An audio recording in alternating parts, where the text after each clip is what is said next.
오늘은 아벨성의 지혜로운 여인에 대해서 말씀을 나누겠습니다. 아벨성의 지혜로운 여인은 말 그대로 아벨이라고 하는 성읍에 살고 있는 지혜로운 여인을 말합니다. 아벨 성읍은 이스라엘의 아주 유서가 있는 아주 오래된 성읍입니다. 이곳에 이름이 알려지지 않는 여인이 거주하고 있었는데 그녀는 자신의 지혜를 발휘하여 피 흘리는 전쟁을 막았고 멸망 직전에 있었던 아벨성을 구해내냈고 그곳에 거주하는 구민들을 구원하게 됩니다. 어떤 일이 있었는지 살펴보도록 하겠습니다. 오늘 본문은 압살롬의 반역과 조금 이어져 있습니다. 압살롬은 후세의 전략을 따라서 다윗과 전면전을 치르게 되죠. 숫자상으로는 다윗의 군대를 압도했기 때문에 넓은 들판에서 전쟁하는 것이 유리합니다. 하지만 다윗의 군대는 들판보다는 수풀이 더 유리했습니다. 그래서 들판에서 전투를 벌이다가 마치 패배한 것처럼 그렇게 연기하고는 수풀로 도망쳐 버렸습니다. 그러자 압살롬의 군대는 승리한 줄 알고 기고만장해서 수풀로 따라 들어가게 됩니다. 압살롬의 군대가 뛰어든 수풀은 에브라임 수풀이었는데 거기에는 가파른 절벽이 있었고 좁은 계곡과 또 늪지대가 있는 험한 지형이었습니다. 이곳에 들어오는 순간 숫자의 우위는 이제 사라지게 됩니다. 누가 이 지형을 잘 알고 있는가? 이 지형에 적합한 전략을 누가 구사할 수 있는가? 이것이 전쟁의 승패를 좌우하게 됩니다. 다윗의 군대는 수많은 전쟁 경험을 바탕으로 적절한 전략을 구사할 수 있는 노련한 지휘관들이 있었기 때문에 손쉽게 승리할 수 있었습니다. 압살롬의 군대는 제대로 싸워보지도 못하고 도망치기 바빴습니다. 죽었던 사람이 2만 명이나 되었는데 칼에 맞아 죽은 숫자보다도 수풀에서 목숨을 잃은 사람이 더 많았습니다. 절벽에 떨어져 죽거나 늪에 빠져 죽었습니다. 압살롬도 노새를 타고 도망치다가 나뭇가지에 머리카락이 걸려서 공중에 매달리게 됩니다. 요압은 제발 압살롬을 너그럽게 대해달라 다윗의 말을 거역하고는 단창으로 압살롬의 심장을 뚫어 죽였습니다. 요압은 압살롬의 시체를 깊은 구덩이에 던져놓고 돌무더기를 쌓게 됩니다. 한때 이스라엘의 자랑이요 기쁨이었던 압살롬은 이제 나무에 달려 죽는 신세가 되었고 그의 무덤은 돌무더기가 되었습니다. 나무에 달려 죽었다는 것 그리고 그의 무덤이 돌무더기가 되었다는 것 이것은 그의 죽음은 하나님이 저주하신 치욕스러운 죽음이었다는 것을 의미합니다. 왜 하나님은 압살롬을 저주하셨을까요? 압살롬은 하나님만이 정하실 수 있는 이스라엘의 왕권을 넘보게 되었고 그것을 얻고자 자신의 형을 죽였고 하나님이 기름부어 세우신 다윗을 죽이려고 했습니다. 하나님께서 압살롬을 인정하실 리가 없지요. 하나님과 사람 앞에 교만했던 압살롬은 저주받은 인생이 되어 비참한 최후를 맞이하게 됩니다. 이제 압살롬의 반역이 끝이 났으니 다윗은 서둘러 예루살렘으로 돌아가야 합니다. 다윗이 해야 할 일은 무너져 내린 공의와 질서를 다시 세우는 겁니다. 압살롬의 반역이 일어나게 된 계기는 바로 다윗이 저지른 그 죄로 인하여 하나님의 공의와 질서가 완전히 무너졌기 때문에 일어났던 겁니다. 다윗은 철저히 회개하면서 무너진 이스라엘의 공의와 질서를 바로 세워야 합니다. 가장 먼저 반역에 가담했던 사람들의 죄를 묻고 그에 합당한 징계를 내려야 합니다. 다윗을 버리고 압살롬을 따랐다는 것은 단순히 정치적인 선택의 문제가 아닙니다. 다윗을 왕으로 세우신 하나님의 뜻을 거스리는 거죠. 인간적인 욕망에 이끌려서 하나님의 뜻을 거역하고 압살롬을 왕으로 세운 겁니다. 그들은 자신이 저지른 죄가 얼마나 크고 심각한지를 돌아볼 수 있도록 정말 철저하게 징계를 해야 합니다. 그래야 그들이 진심으로 회개하고 하나님께 돌아올 수 있게 되지요. 다음으로 다윗은 이 반역을 진압하는 데 혁혁한 공을 세웠던 사람들에게 상을 내려 그들의 노고를 치하해 줘야 합니다. 압살롬이 반역을 일으켰을 때 이스라엘의 민심은 이미 압살롬에게 기울어진 상태였습니다. 다윗의 편에 선다는 것은 목숨을 잃는 것이나 마찬가지였습니다. 그럼에도 불구하고 그들이 다윗의 편에 섰다는 것은 하나님의 뜻을 위하여 자신의 생명을 아끼지 않았다는 의미입니다. 하나님의 뜻을 위해서 목숨을 아끼지 않은 자들의 공로를 인정해주고 보상을 해주어야만 백성들이 다시는 불의한 일에 가담하지 않고 의로운 일에 충성할 수 있게 됩니다. 그래야 하나님의 공의가 세워지고 하나님의 질서가 바로 잡히게 되지요. 공의와 질서를 바로 세운 후에 해야 할 일이 바로 화해를 도모하는 겁니다. 그 후에는 흩어졌던 마음을 다시 하나로 모으고 잘못됐던 사람들을 용납하고 그들의 잘못을 용서해 줘야 합니다. 이제는 반목과 대립을 그치고 화해해야 합니다. 이것이 순서이지요. 공의와 질서를 바로 세우는 것, 이것이 먼저입니다. 그 후에야 서로 화합할 수 있고 서로 하나가 될 수 있는 거지요. 하지만 안타깝게도 다윗은 그렇게 하지 않았습니다. 다윗은 자신의 아들 압살롬의 죽음에 대해서 너무나 사사로운 감정에 휩쓸려 공의와 질서를 세우지 못했습니다.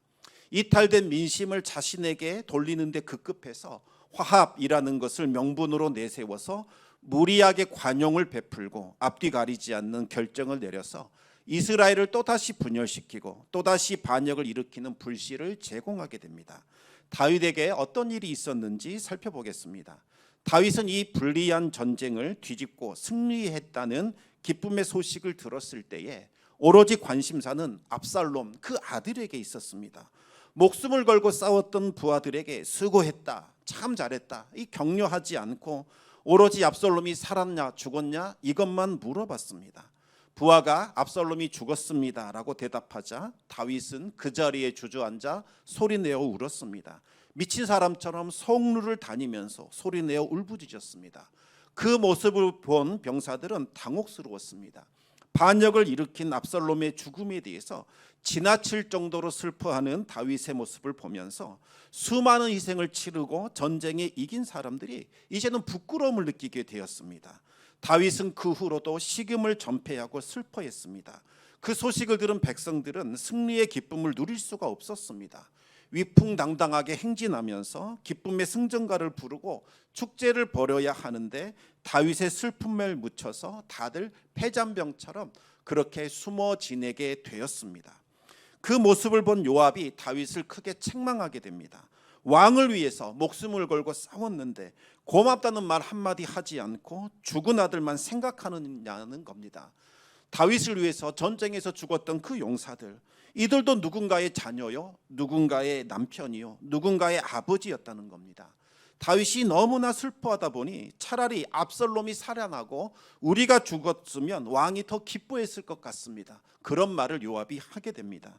이제 눈물을 그치고 일어나서 병사들을 격려해 주십시오 말합니다. 만약 그렇게 하지 않으시면 아무도 왕에게 있지 않을 것입니다. 그렇게 강하게 충고를 했습니다. 다윗은 그제야 일어나 성문에 앉았습니다. 성문에 앉았다는 것은 정신을 차리고 왕의 자리로 복귀했다는 의미입니다. 이제 모든 반역은 평정되었다. 다윗이 왕권을 회복하여 통치한다. 그것을 선포하는 어떠한 액션이라고 할 수 있겠습니다. 이제 다윗이 예루살렘으로 복귀해서 일상을 회복하는 일, 그것만 남게 되었습니다. 하지만 지금 예루살렘은 압살롬의 죽음으로 인하여 큰 혼돈 가운데 있었습니다. 압살롬의 편에 섰던 사람들, 그들은 다윗의 귀환을 두려워하게 되었고 다윗을 지지했던 사람들은 다윗이 어서속히 오기만을 고대하고 있었습니다. 그런데 압살롬의 편에 섰던 사람들은 대부분이 다윗의 든든한 지지 기반이었던 유다지파 사람들이었습니다. 압살롬은 유다지파의 중심지인 이 헤브론에서 왕으로 등극을 했고 그것을 기반으로 삼아서 반역을 일으켰습니다. 그런데 그 압살롬이 죽고 다윗이 귀환하게 되었습니다. 이들은 어찌해야 할 바를 알지 못했습니다. 밀어닥칠 후환을 두려워하게 됩니다. 다른 지파들은 어서 다윗을 모셔오자 서두르고 있는데 정작 다윗의 같은 혈통인 유다 족속은 다윗의 눈치만 보고서 꼼짝달싹하지 않았습니다. 다윗의 입장에서는 이 유다 지파가 정말 괘씸했을 겁니다. 하지만 그들을 적으로 돌릴 수는 없었습니다. 다윗의 입지가 줄어들 것을 우려했기 때문이죠. 다윗은 유다 지파가 필요했습니다. 다윗은 그들의 잘못을 그냥 덮어버리고 화해의 손길을 내밀기로 작정했습니다. 그래서 2명의 제사장을 보내어 다윗의 편에 서라는 전가를 보내게 됩니다. 너희는 내 형제이지 않느냐? 내 고륙인데 어찌하여 다윗을 모셔오는데 이토록 소극적이냐고 그렇게 재촉을 하게 됩니다. 다윗의 제안은 전혀 공의롭지도 않고 정당하지도 않습니다. 이와 같은 것은 아무런 유익을 주지도 않습니다. 오히려 지파들끼리 더 갈등을 부추기는 결과만 가져오게 됩니다. 유다 지파는 이때다 싶어서 다윗의 제안을 덥석 받아들여 적극적으로 앞장을 섰습니다. 그러자 다윗의 귀환을 준비했던 다른 지파들은 다 소외가 됩니다. 그들은 다윗에게 섭섭함과 배신감을 느끼게 되지요.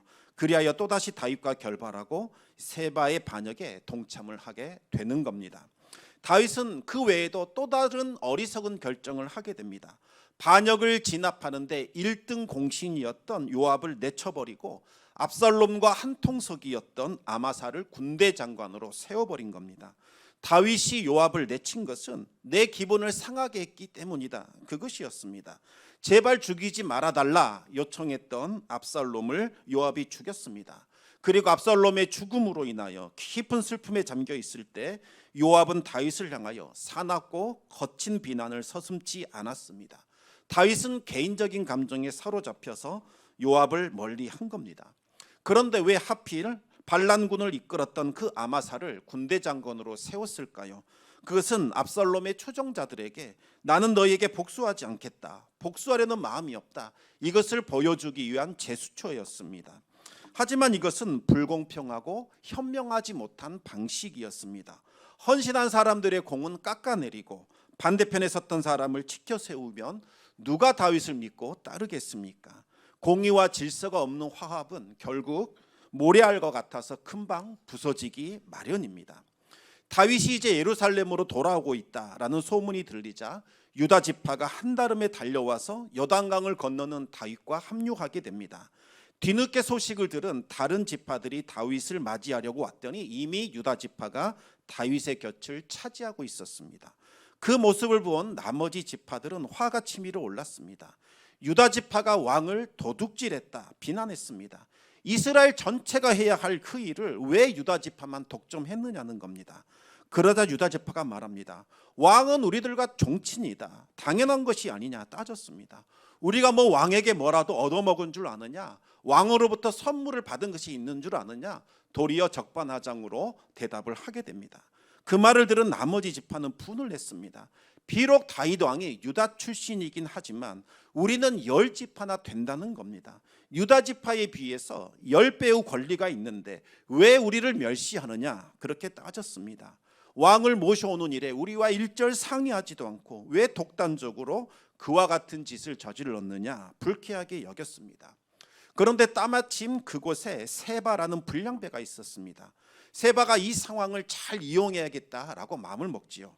즉시 나팔을 물더니 사람들을 선동하기 시작합니다. 우리는 더 이상 이새의 아들 다윗과 나눌 분깃이 없다. 다윗은 우리의 왕이 아니다. 각자 지파로 돌아가자. 그 말을 들은 사람들은 갑자기 다윗을 떠나 세바를 따르게 됩니다. 다윗의 곁에는 유다 지파 사람들만 남게 되었고 다윗은 그들과 함께 예루살렘으로 돌아오게 됩니다.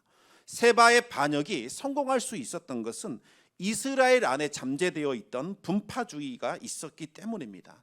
이스라엘은 이 12지파가 겉으로 보기에는 하나의 공동체를 이룬 것처럼 보였지만 그들의 내면을 들여다보면 유다 지파와 에브라임과 므낫세 지파를 중심으로 나뉘어져 있었습니다. 그런데 여기에 다윗이 자신의 혈통인 유다 지파를 편애하면서 이 갈등에 그냥 기름을 붓게 됩니다. 다윗의 지혜롭지 않은 처신으로 인하여 지파 간의 갈등이 발생하게 되었고 또다시 반역이 일어나게 되었습니다. 다윗은 이 세바의 반역을 진압하기 위하여 새로 임명한 군대 장관 아마사에게 임무를 내리게 됩니다. 다윗은 아마사에게 이 3일 안에 반란군을 진압할 수 있는 군대를 모으라 명령을 했습니다. 여러분, 이게 가능할까요? 지금 요압이 이 군대를 장악하고 있는 상태이고 다들 요압에게 충성을 맹세하고 있는데 상대편에 섰던 이 아마사의 말을 들을 병사는 한 사람도 없을 겁니다. 아마사가 백방으로 뛰어다니면서 최선을 다했지만 요압에게 충성을 맹세한 병사들의 마음을 움직일 수는 없었습니다. 마음이 다급해진 다윗은 이번에는 요압의 동생 아마사에게 반란군을 진압하는 임무를 내리게 됩니다. 계속해서 지금 요압을 제외시키고 있는 겁니다. 요압이 얼마나 속으로 불쾌했겠습니까? 요압은 다윗의 명령을 받지 않았지만 그 반란을 진압하기 위하여 동생 아비새와 함께 전쟁터로 나가게 됩니다. 그러다가 요압은 우연히 아마사를 만나게 됩니다. 요압은 아마사를 보고 반가운 척 인사하려고 다가갔습니다. 그러더니 칼집을 일부러 떨어뜨리고는 떨어진 칼을 슬쩍 집어 아마사에게 다가가게 됩니다. 그리고 입을 맞추려는 듯이 오른손으로는 아마사의 수염을 붙잡고 왼손으로는 칼로 그의 배를 찔렀습니다. 결국 아마사는 창자가 땅에 쏟아진 채로 죽임을 당했습니다. 요압의 부하들은 아마사의 시체를 길가밭으로 끌어다가 옷으로 덮어버렸습니다. 요압은 자신을 축출하려는 다윗의 속내를 이미 알고 있었습니다. 그는 다윗의 뜻에 순순히 따를 의향이 없었습니다. 세바의 반역을 진압하면 다윗도 어쩔 수 없이 요압을 군대 장관으로 세울 수밖에 없다는 것을 잘 알고 있었습니다. 요압은 군대를 장악한 후에 세바의 반역을 진압하기 위하여 그를 추적하러 나섰습니다. 세바는 이스라엘 전역을 두루 다니면서 사울 왕을 따르는 세력들을 하나둘씩 모으기 시작을 합니다. 세바는 다윗의 군대가 추격해 올 것을 예상하고는 다윗의 군대와 맞서 싸울 수 있는 힘을 모으기 위한 시간을 벌기로 했습니다. 그래서 갈릴리 저 끝에 있는 북쪽에 있는 아주 요새화된 성읍 이 아벨성으로 들어가 진을 치며 농성전을 준비하게 됩니다. 요압은 세바 일당이 이 아벨성에 숨어 있다라는 첩보를 듣게 됩니다. 요압은 전쟁에 뼈가 굵은 이 사람이었습니다. 그래서 이 아벨성을 완전히 포위한 후에 성벽을 무너뜨리기 위하여 토성을 쌓기 시작을 했습니다. 아벨 성읍은 이 변경 지역에 있었기 때문에 중요한 마을은 아니었습니다. 이와 같은 마을 하나 함락시킨다 한들 책망받을 일이 없고 오히려 반역을 진압했다라는 공로를 인정받을 것이 분명합니다. 이대로 가면 이 아벨성은 그대로 무너질 수밖에 없는 상황이었습니다. 요압의 군대가 토성을 쌓고 그곳을 완전히 포위하고 있었을 때에 그곳에 거주하는 이름 없는 한 지혜로운 여인이 요압에게 외치게 됩니다. 뭐라고 말하냐면 이 아벨이라는 성읍은 옛날부터 어머니와 같은 성읍이었습니다. 이스라엘에서 중요한 성, 필요한 성, 가치 있는 성이라는 겁니다. 아벨 성에는 많은 지혜자들이 있어서 이스라엘의 골치 아픈 문제들을 대대로 풀어 주었다는 겁니다. 그래서 해결할 문제가 있으면 아벨에 가서 물어보라. 이와 같은 속담이 전해져 오고 있었습니다. 그런데 이토록 귀한 하나님의 성읍, 어머니와 같은 성읍을 무너뜨리려고 하느냐고 따져 물었습니다. 이 시대에는 여자가 함부로 나설 수 있는 그와 같은 상황은 아니었습니다. 하지만 이 여인은 자신을 충성된 여자라고 소개하고 있습니다. 보통 여자는 아니고 하나님의 말씀은 여선지자, 하나님의 말씀을 전하는 여선지자로 추정이 됩니다. 이와 같이 아벨성에는 말씀에 정통한 사람들이 모여 살고 있었습니다. 이스라엘의 속담 중에는 우리에게는 랍비가 있다. 이와 같은 말이 있습니다. 무슨 말이냐면 해결할 수 없는 문제가 생겼을 때에 하나님의 말씀을 전하는 그 사람들을 통해서 해결받는다는 겁니다.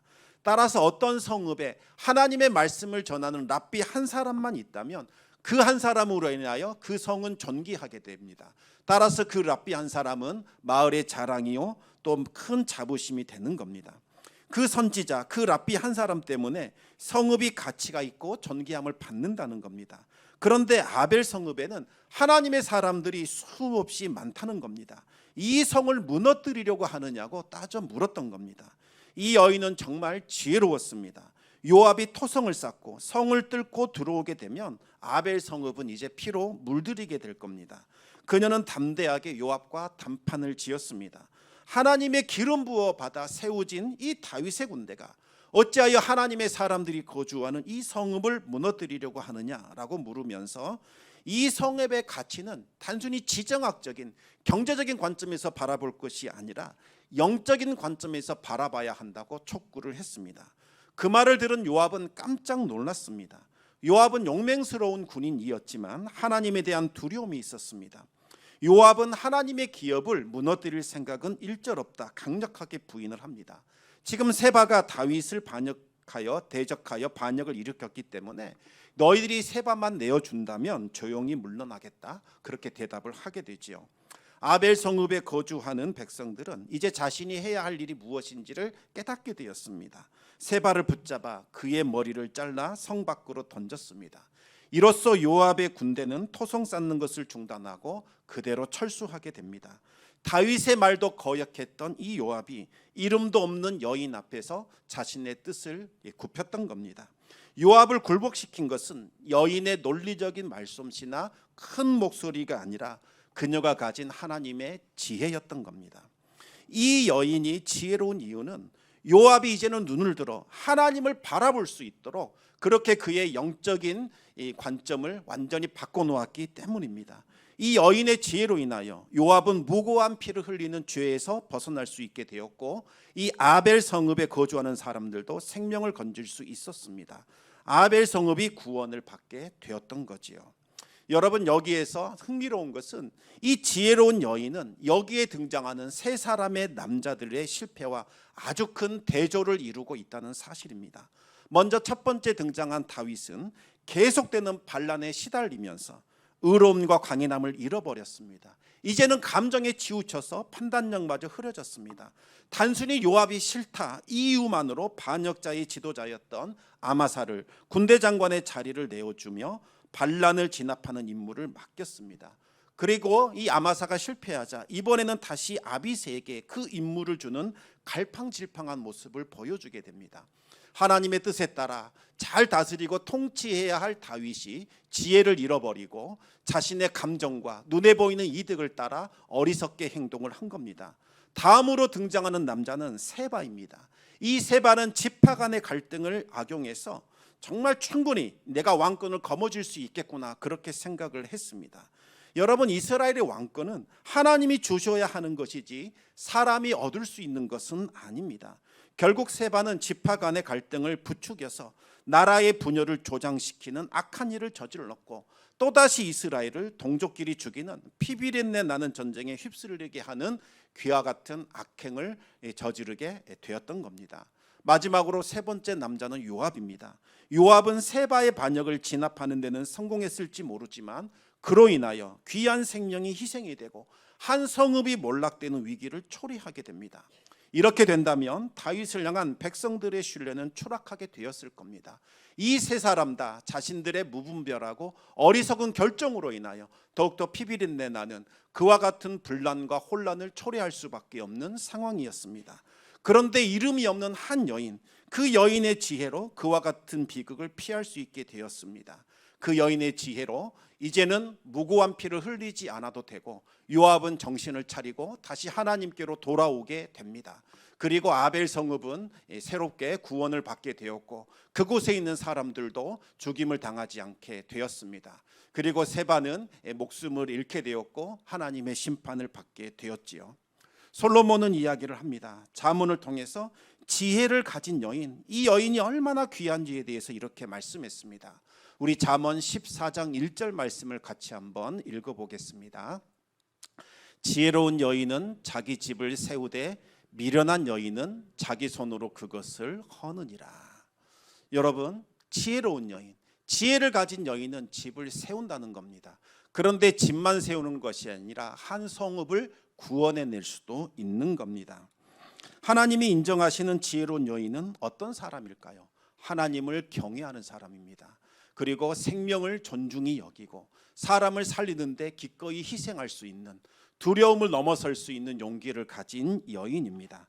우리 함께 잠언 31장 30절에서 31절 말씀을 같이 한번 읽어보겠습니다.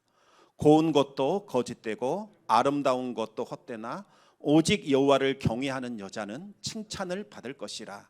그 손의 열매가 그에게로 돌아갈 것이요 그 행한 일로 말미암아 성문에서 칭찬을 받으리라. 아멘. 사랑하는 성도 여러분, 하나님을 경외하시기 바랍니다.